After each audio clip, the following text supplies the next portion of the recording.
Jadi ini yang saya pikir tidak logis konsep ketuhanan seperti itu, sangat tidak masuk akal. Artinya di sini ketika Tuhan turun ke bumi, jatuhlah kekuasaan Tuhan itu sendiri.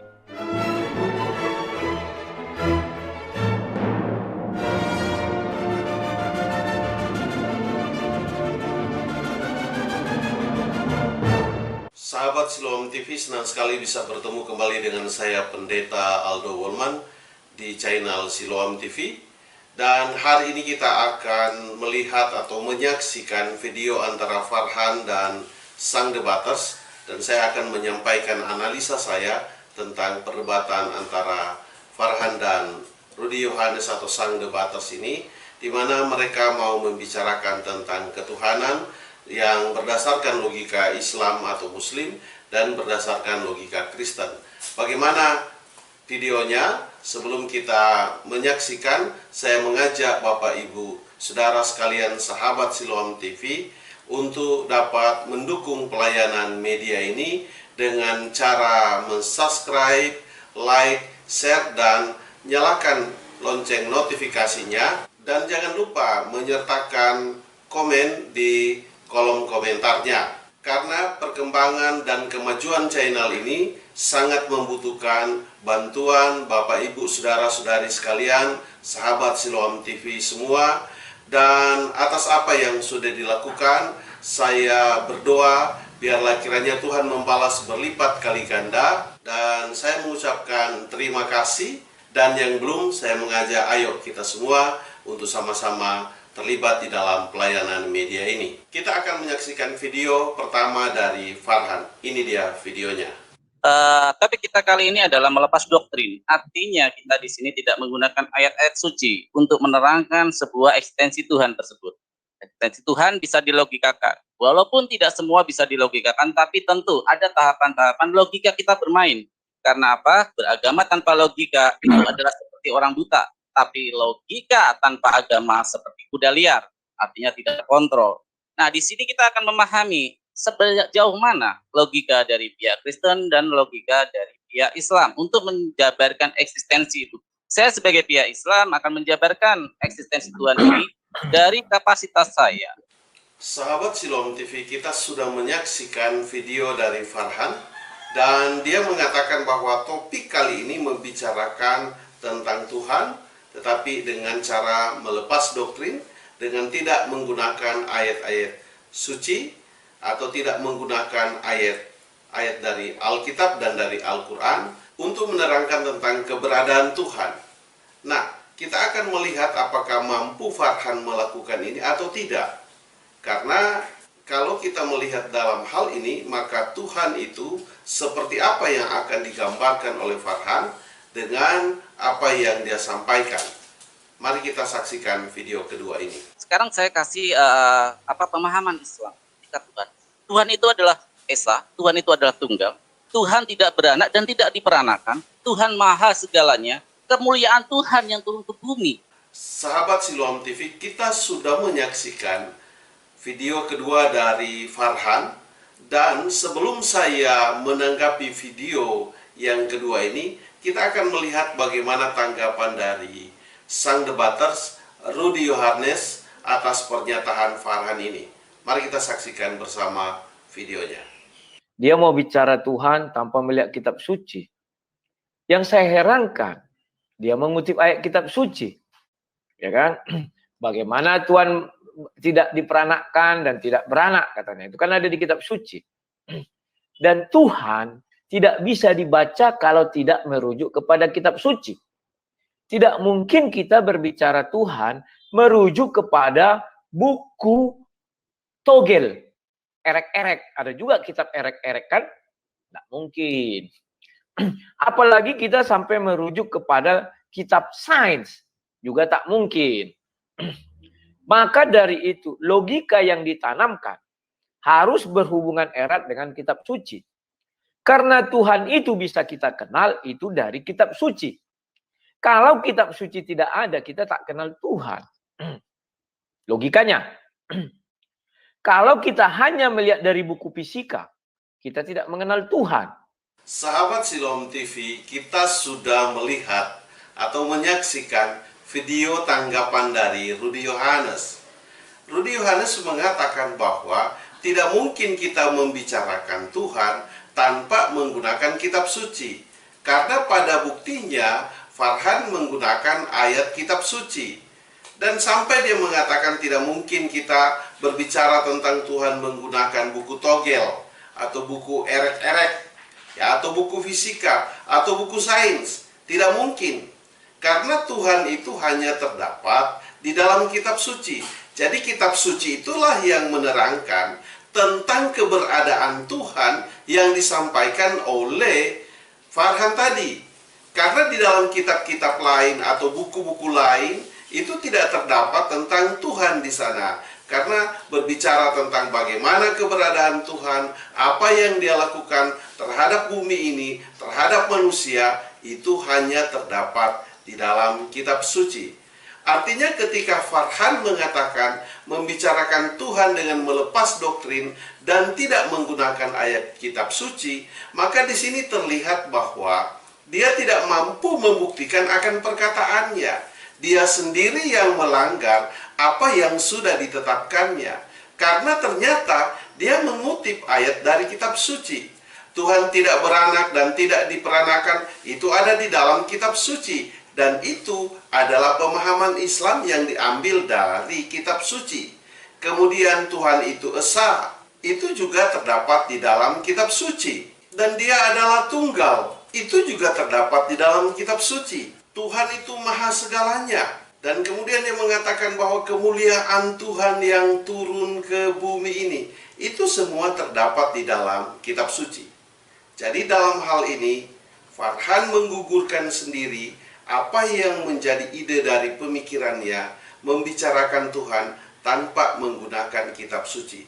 Artinya bahwa segala pembicaraan yang dia sampaikan itu sudah melanggar apa yang ditetapkannya. Sehingga kalau kita melihat apa semua yang disampaikan oleh Farhan dalam videonya, maka itu semua adalah suatu hal yang bertentangan dengan logika yang dia bangun. Kenapa saudara harus menggunakan kitab suci? Karena agama tanpa kitab suci maka tidak akan ada agama.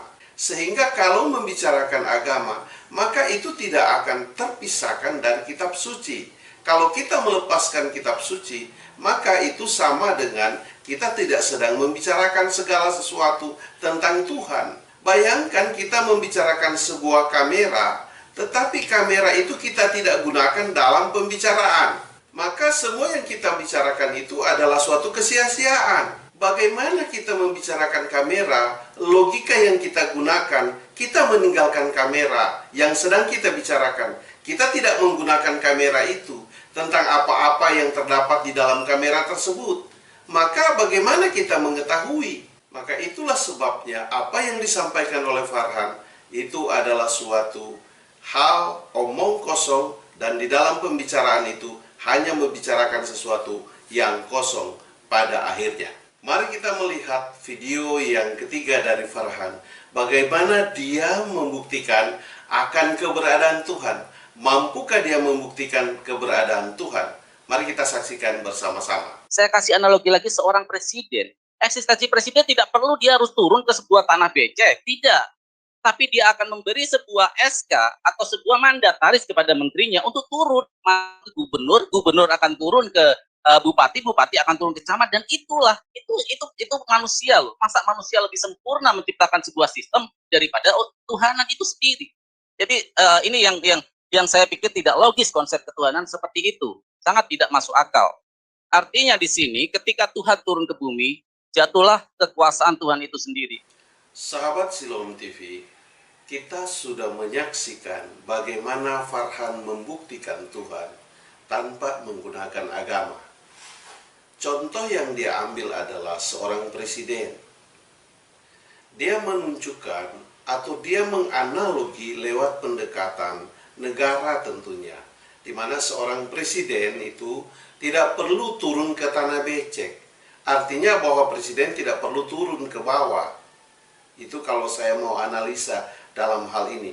Dia bisa menyuruh menterinya, dia bisa menyuruh gubernur, wali kota, dan seterusnya.